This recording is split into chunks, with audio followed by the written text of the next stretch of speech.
Have you ever had one of those days where you just feel, completely trapped, like you're stuck in the relentless hum of routine, where every single action feels predetermined, every thought feels familiar, and you're basically just going through the Oh, motions? absolutely. It's like being stuck in a groove. Exactly, a well-worn groove. And yeah, maybe it's efficient, but wow, it can feel incredibly stifling, can it? It really can. Yeah. Drains the life out of things sometimes. Or, okay, flip that coin.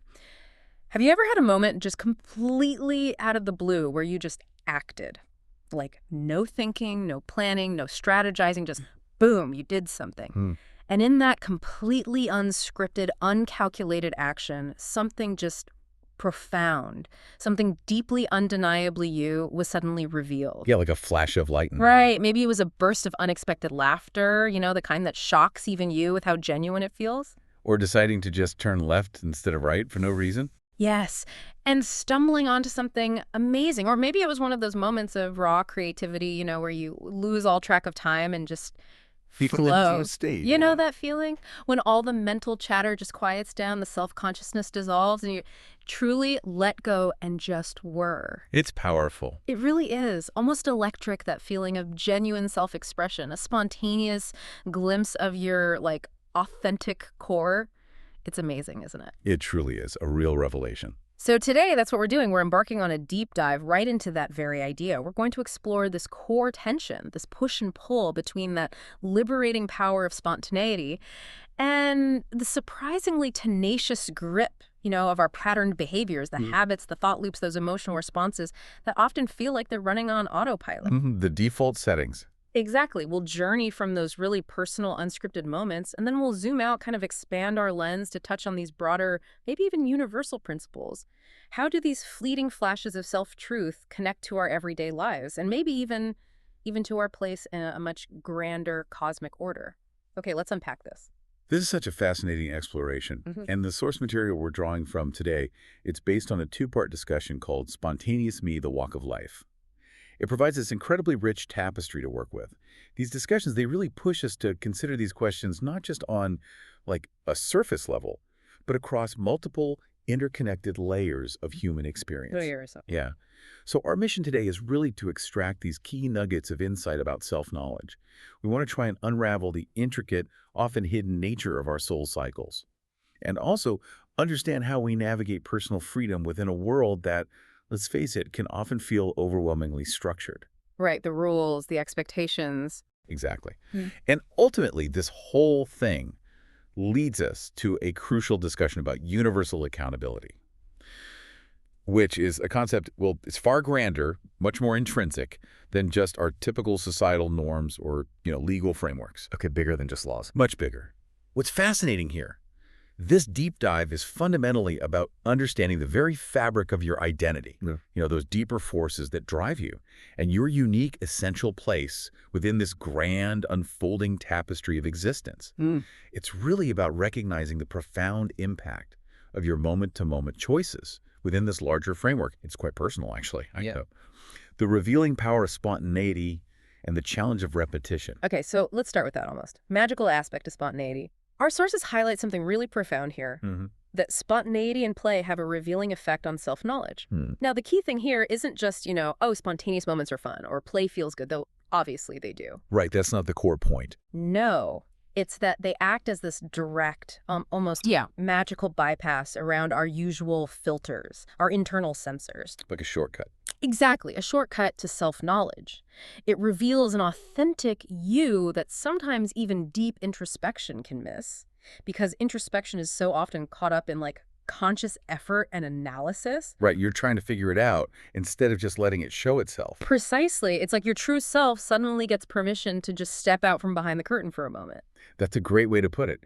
Because when we engage in spontaneous action or, uninhibited play, those usual conscious controls, the internal editor, the self-monitoring stuff, they just loosen their grip. They relax a bit. Yeah.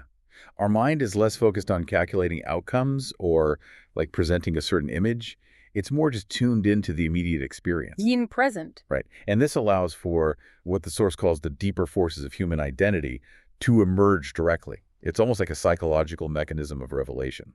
The truth of our being isn't deduced, it's just expressed. Think of it like opening a valve.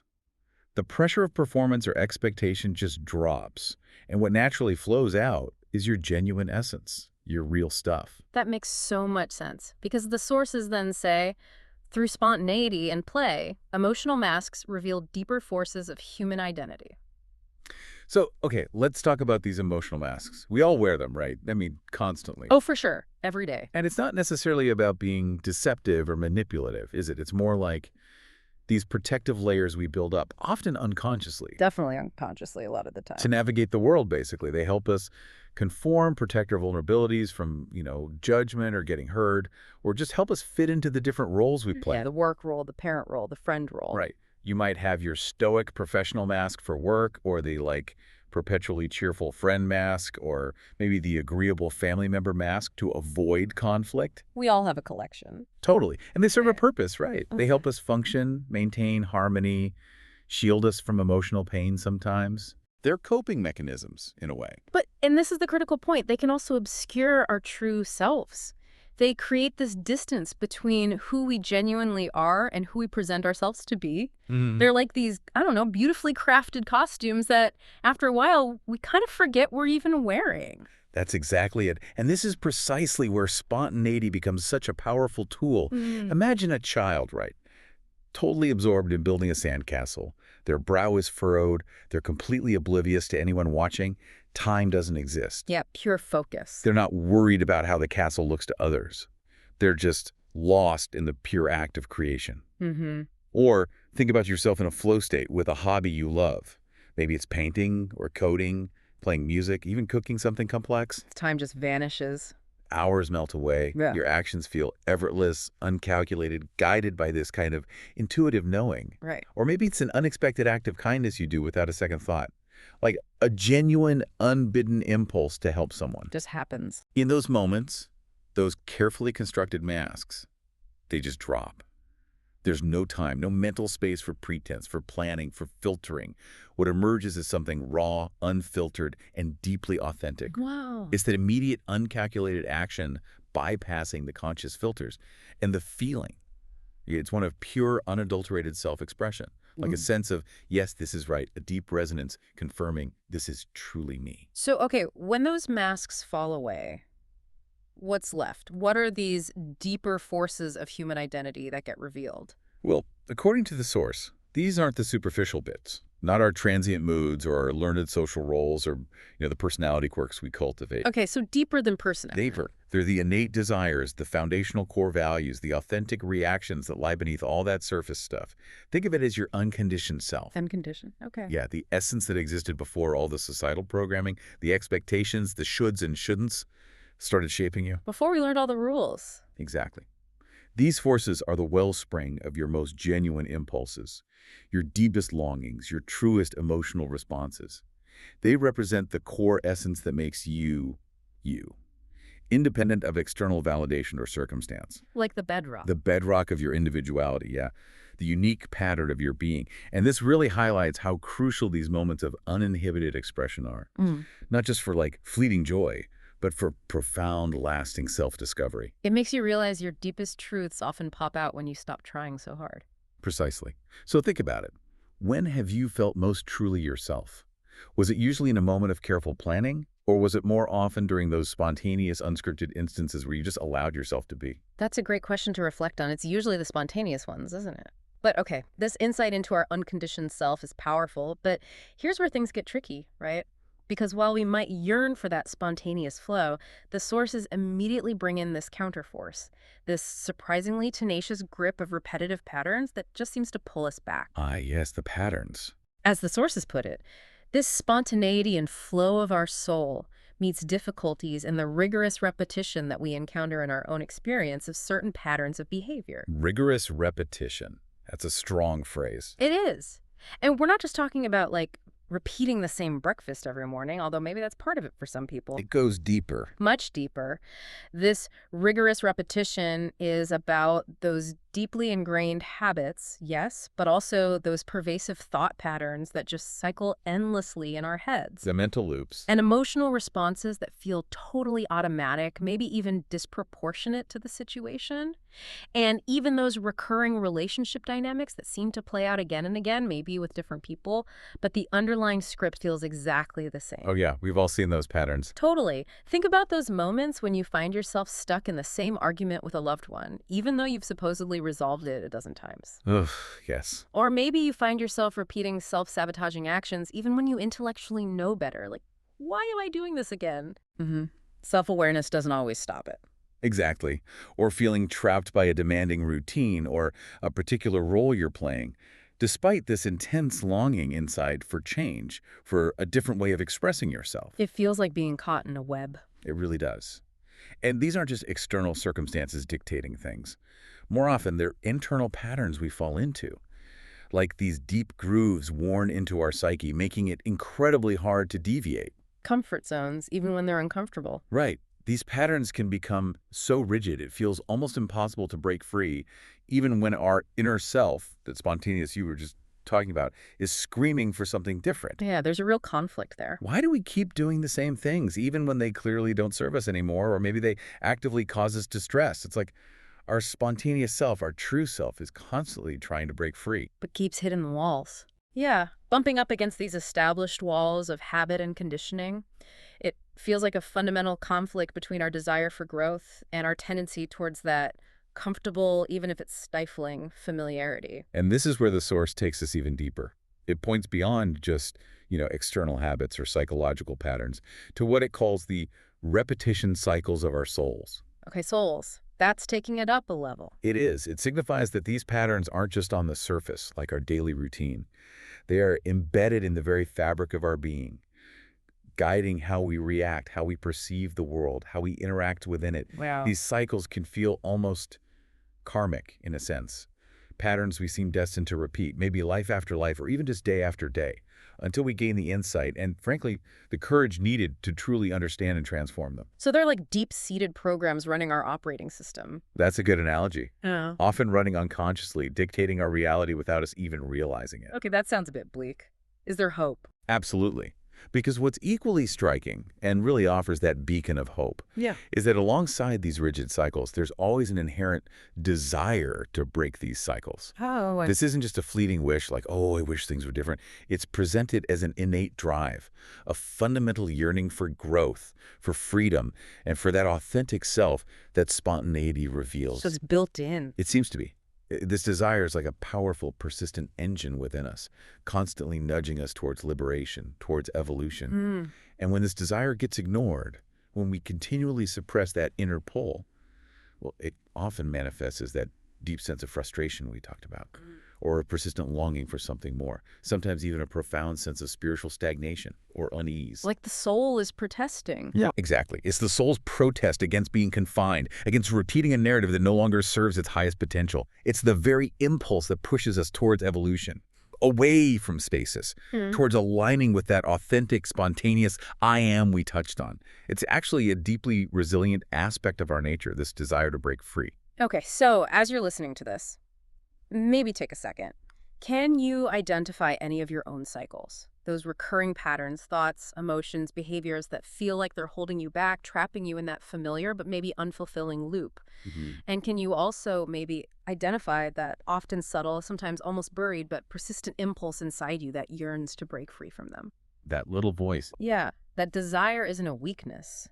It's actually a profound signal from your deeper self. It's like a compass pointing you towards liberation. It's an acknowledgement that you are meant for more than just endless repetition, unpacking the realms, soul versus spirit, the I am. Okay, so we've explored this internal dance, this push and pull between our spontaneous self and our ingrained patterns. And now that gives us the perfect lens, doesn't it, to understand where this dance is happening inside us. Which brings us to this really crucial distinction our sources make. The difference between the realm of the soul and the realm of the spirit, the I am. Key distinction. The sources introduce this idea, right? The realms of the soul and the realm of the spirit, the I am. Can you help us unpack why this isn't just like playing with words? Why is it a fundamental insight? Absolutely. This distinction it's paramount. Truly a key insight if you want to understand these often conflicting forces, your spontaneous essence and your repetitive patterns. It offers this powerful, almost diagnostic framework for deeper self-understanding. It lets us accurately locate where these different forces operate within us. Like mapping the territory. Precisely. Without this framework, it's remarkably easy to just conflate different aspects of our being. We might mistake our conditioning for our core self, or our fleeting emotions for our ultimate identity. Yeah, I can see how that would be confusing. And it leads to profound confusion and an inability to really address the root causes of our internal struggles. So this insight provides clarity. It's like a finely tuned map for our inner world, showing us the different territories and what resides in each one. Got it. So let's start with the first territory, the realm of the soul. What does that mean in this context? Okay, so based on what we've discussed about masks and repetition, the soul, in this context, can be understood as the arena of our personal experience. Our individual journey. Exactly. It's that vibrant, dynamic space where our emotions live, the joy, the sorrow, the anger, the fear. It's where our unique personality takes shape. Yeah. And crucially, it's where those emotional masks are crafted, worn, and maybe eventually shed. And the patterns. Yes, and it's also the seat of our repetition cycles, those ingrained habits, conditioned responses, psychological programs that can feel so incredibly difficult to break. So the soul is where our conditioned self mostly lives. That's a good way to summarize it, yes. Yeah. It's the sum of our individual history, our traumas, our joys, our learned behaviors, our unique psychological makeup, our ego, actually. It's an incredibly rich, complex, vital. This is what often feels like us in our day-to-day experience, right? The part of us that interacts with the world, forms attachments, navigates life's challenges. The personality. The personality, the ego structure.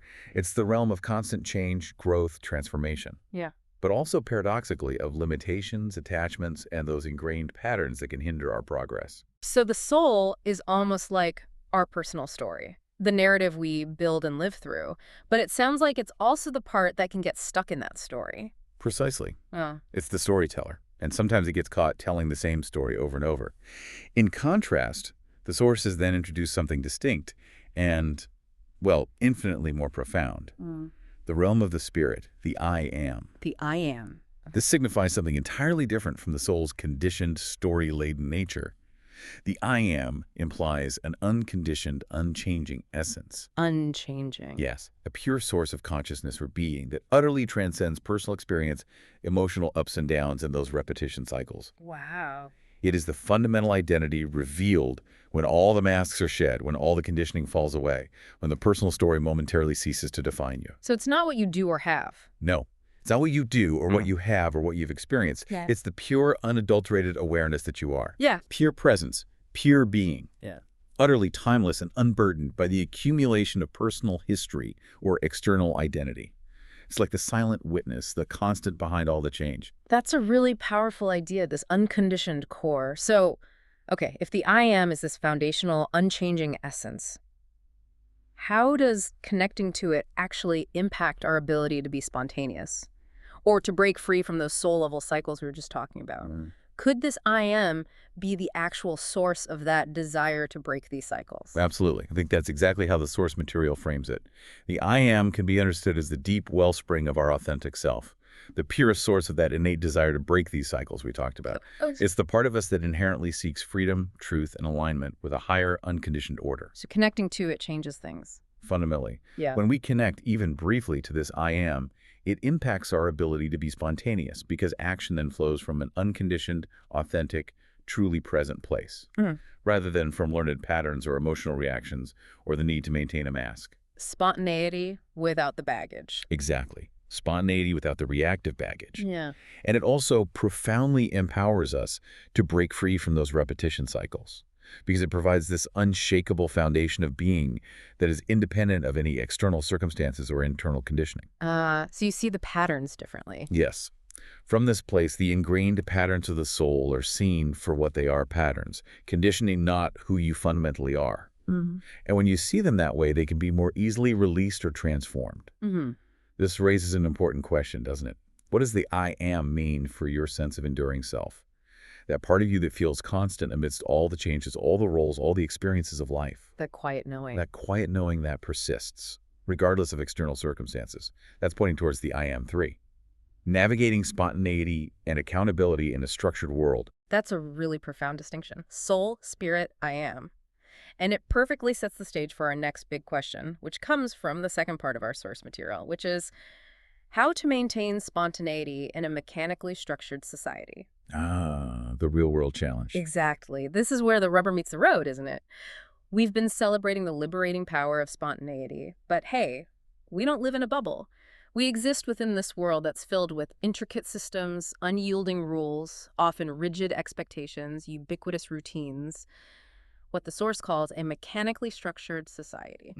Systems everywhere. Just think about our everyday lives, right? Work environments governed by deadlines, protocols, hierarchies. Educational systems, curricula, grades, schedules. Social norms. Social norms dictating how we should behave, what to say, how to react in countless situations, from a casual hello to a formal wedding. Right.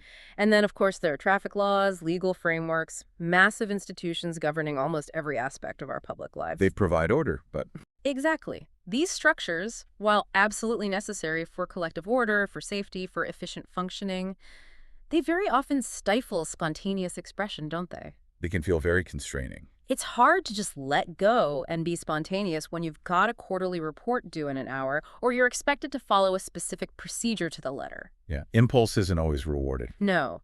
The constant pressure to adhere to structure can make individual impulse feel like a liability, something you have to suppress rather than a gift to embrace.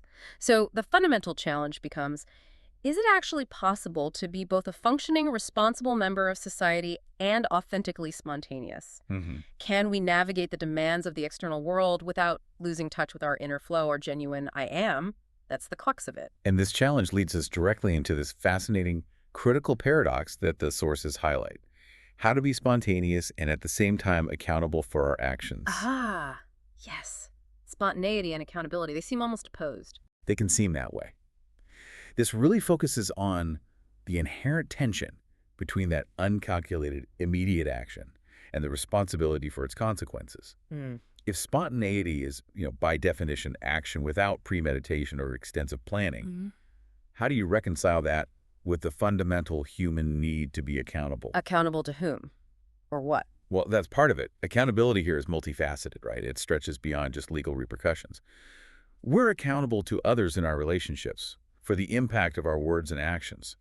Accountable to employers for our professional duties, to our communities for civic responsibilities, and yes, to the legal frameworks of our society. So it's about consequences. It's about recognizing that our actions, even those born from immediate impulse, inevitably have ripple effects that extend far beyond ourselves. Okay. Can you give an example? Sure. Think about a spontaneous outburst of emotion. It might reveal an authentic truth about how you feel in that moment. That's the spontaneity part. But it could also deeply hurt someone's feelings, damage a relationship, violate a social contract. That's where accountability comes in. Right. Or another example, an impulsive decision to just suddenly quit your job and travel the world. That might feel incredibly liberating for you, totally resonating with your I am. Sounds appealing. Right? But it carries significant consequences for maybe your family, your finances, anyone depending on you. The social contract, legal systems, ethical expectations, they all demand that we consider the impact of our actions, even the spontaneous ones. I remember a time, actually not long ago, I had this spontaneous urge, this creative spark, to try a completely new, untried approach on a project at work. Okay. And in hindsight, if I hadn't just paused for like half a second to consider the wider impact on the team and the deadline, it would have completely derailed everything. Right. Good thing you paused it. Yeah, it was a genuine creative spark, but without that little moment of checking in with accountability, it could have been disastrous. So that raises a really crucial question for me. Yeah. Does true spontaneity, like the really evolved kind, inherently include some awareness of its potential impact, like an intuitive foresight? That's a fascinating question. Or is accountability something that mainly gets applied after the fact, when we look back and reflect on the repercussions of our uncalculated moves? I think the source material leans towards the former, or at least the ideal. It suggests that perhaps the deepest, most integrated form of spontaneity isn't reckless. It's an expression that is so aligned with our true I am, with that deeper wisdom, that it naturally harmonizes with a broader sense of responsibility. So it's not about impulse control, necessarily. Maybe not control in the sense of suppression, Perhaps it's more about aligning impulse with wisdom. Spontaneity guided by inner truth, which inherently includes an awareness of connection. 4. The universal ethical order. Sanatama Dharma. Okay, this inherent tension between being spontaneous and being accountable, especially within our structured society, it naturally brings us to an even bigger scale of accountability, doesn't it? It really does. Our source material asks us this very provocative question. Are our legal systems the expression of a universal ethical order? That's a big one. It really challenges the ultimate authority, the ultimate scope of the laws that we humans create and live by. Because if you stop and think about it, legal systems are inherently products of their time and place, right? Culture, history, often politics. Absolutely. They evolve, they change. What's considered legal or morally okay in one country might be completely illegal or abhorrent in another. What was deemed just in one historical era might look profoundly oppressive to us now. History is full of examples. They're constantly evolving, subject to debates, changing values, the will of the people, or, whoever's in power. They're human constructs. Exactly. Think about the sheer diversity in legal traditions across cultures and history. Hammurabi's Code, Roman law, common law, civil law, different interpretations of religious law. It's incredibly varied. This huge variability immediately suggests that while human laws trying to create justice and order within a specific context, they might not fully capture or even perfectly align with a truly universal ethical order. They're approximations at best, maybe. Perhaps. They are human constructs designed for human societies, and so they inevitably carry the imperfections, the biases, the limitations of any human endeavor. They serve a vital, practical purpose in keeping society running, but are they the final word on what's fundamentally right or wrong in a cosmic universal sense? That's the real question here. And this is precisely where our source introduces a really profound concept. It acts as a powerful counterpoint to the limitations of these human-made laws. It posits the existence of an ontological axiom of an order of the universe. Okay, ontological axiom. Break that down for us. Sounds a bit heavy. It does sound academic, but the core idea is actually quite simple. An axiom is something taken as self-evidently true, a starting point. Ontological just means relating to the nature of being or existence. So an ontological axiom of an order of the universe basically means there's a fundamental self-evident truth about the way reality itself is structured, an inherent order. Ah, okay, like a built-in principle of the universe. Exactly. A fundamental principle so inherent to existence that it doesn't need external proof. It just is. This axiom suggests there's a fundamental inherent order underpinning all of existence, an intrinsic pattern to reality that goes beyond just physical laws, like gravity. It extends into the ethical and moral fabric of the cosmos itself, independent of human invention or cultural agreement. So it's like the universe's own operating system, its own inherent set of rules or principles, a fundamental truth built into everything. That's a great way to think about it. Yeah, the universe's own constitution, maybe. Or like a grand inherent symphony that everything is naturally designed to play in harmony with. Okay. And does the source give this order a name? It does. It gives us a specific, powerful expression of this universal order, Sanatama Dharma, from Hinduism. Sanatama. And the source emphasizes that this isn't being presented merely as like a religious concept or a sectarian belief system for one group of people. It's presented as the universal order. The universal order itself. Yes. To understand this, it's important to grasp that Sanatana Dharma in this context refers to an eternal, cosmic, and moral order that governs not just humans, but all of existence. Wow, everything. Everything. It encompasses things like righteousness, duty, ethics, natural law, and the inherent harmonious functioning of the cosmos. It's described as the inherent nature of reality itself. The way things truly are? The way things truly are, and the way they function best, you could say. A timeless principle defining how things are and how they should be. In the deepest, most fundamental sense. It's seen as far more foundational, far more enduring than any transient human law. It provides the ultimate blueprint for harmonious existence, guiding the very flow of reality. So it's something you align with, not just something you follow like a rule book. Exactly. That's a crucial distinction. You align with it. And what's truly profound here, and frankly, it's a bit of a game changer in how we might think about our place in our personal accountability, is the source's statement that this Sanatama Dharma is the only order to which the human being is accountable for. The only order. Wow. That's huge. It's a singular and incredibly powerful claim. It profoundly shifts the primary locus of our accountability. away from those external societal laws, which we know are often fluid and imperfect, and towards this internal cosmic ethical framework. So our ultimate responsibility isn't to the government or cultural norms. According to this view, no. It's to this eternal universal order. What are the implications of that? It suggests there's a higher standard, an inherent moral compass that resides beyond written rules and external pressures. It implies that true accountability isn't just about avoiding punishment or complying with external demands. It's about aligning oneself with the fundamental principles that govern the cosmos, living in harmony with the very nature of reality. An internalized ethical framework. Deeply internalized, yes. Okay, that's a powerful idea, this ultimate accountability to a universal order like Sanatama Dharma. But I'm thinking practically here. For someone grappling with very real-world legal systems, societal expectations, how does this actually work? Does aligning with Sanatama Dharma always line up with human laws? Or can it put you at odds sometimes, creating difficult choices? That's an absolutely essential question. The ideal scenario, of course, would be that human laws perfectly reflect Sanatama Dharma. But they don't always. Exactly. Because human laws are imperfect constructs, there can indeed be tension. Conflicts can arise. When your inner sense of justice, perhaps guided by this connection to universal order, conflicts with a specific human law or societal expectation, that's where true moral discernment really comes into play. So it requires judgment. It requires deep listening and judgment. Living in harmony with these universal principles means consciously choosing to act in ways that resonate with this eternal order, rather than just mechanically following a set of external rules. This idea of accounting to an ontological axiom, like Sanatama Dharma, it's not about rigid adherence to some dogma. It's more about cultivating an inner sensitivity. And an inner knowing. A kind of moral intuition, yeah. That helps you discern actions that align with this universal harmony. It means looking beyond immediate gratification or societal pressure and asking yourself, does this choice resonate with the deepest principles of truth, balance, interconnectedness that seem to govern existence? It's like having an internal compass guiding your steps, a constant tuning in to the deeper rhythm of the universe.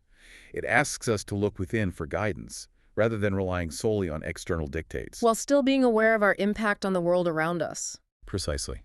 It's not about ignoring the world, but navigating it from a deeper, more aligned place. The governing orders. Love and freedom. And to further define this universal ethical order, this Sanatama Dharma, and our accountability within it, our sources identify two core fundamental principles that are said to govern every human being. Okay, what are they? Love and freedom. Love and freedom. Okay. And importantly, these aren't presented just as, abstract ideals or nice sentiments.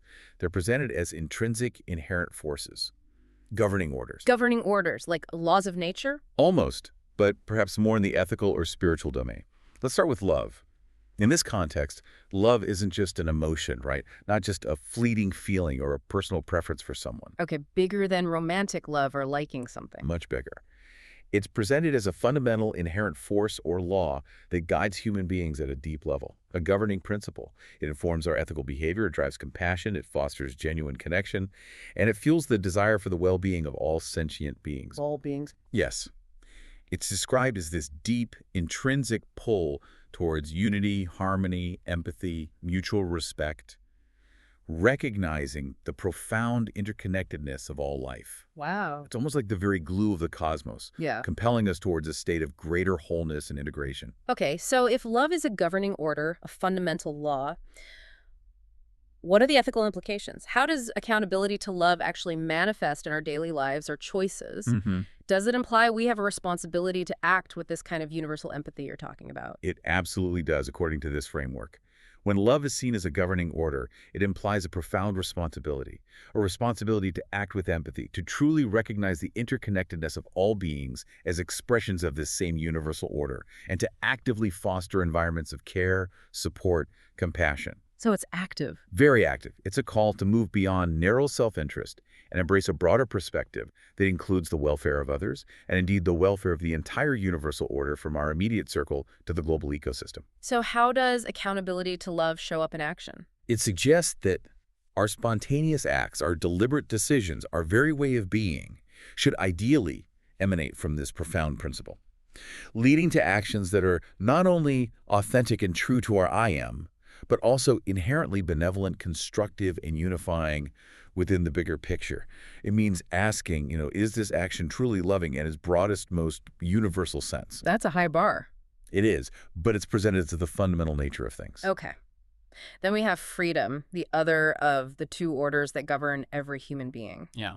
And like we said about love, this probably isn't just political freedom or the freedom to do whatever I want without consequence. Exactly. It's a deeper, more fundamental kind of freedom. So let's connect it back. Let's revisit the concept of the I am and that deep desire to break the cycles we talked about earlier. This kind of freedom, as a governing order, does it speak to that inherent drive for self-determination, for authentic expression of our truest self, for liberation from those limiting, repetitive patterns? That's precisely it. The emotional masks, the conditioned behaviors, getting free from that. Yes. It's the freedom to align with your true self, Yeah. your unconditioned essence, the I am, and to manifest that in the world without the constraints of past conditioning or the rigid structures of the ego. It's the profound freedom to be who you authentically are, beneath all the layers. Okay. And here's where that paradox we touched on earlier, spontaneity versus accountability, might actually resolve itself. How so? Well, how does freedom, as a governing order, reconcile with the essential need for accountability?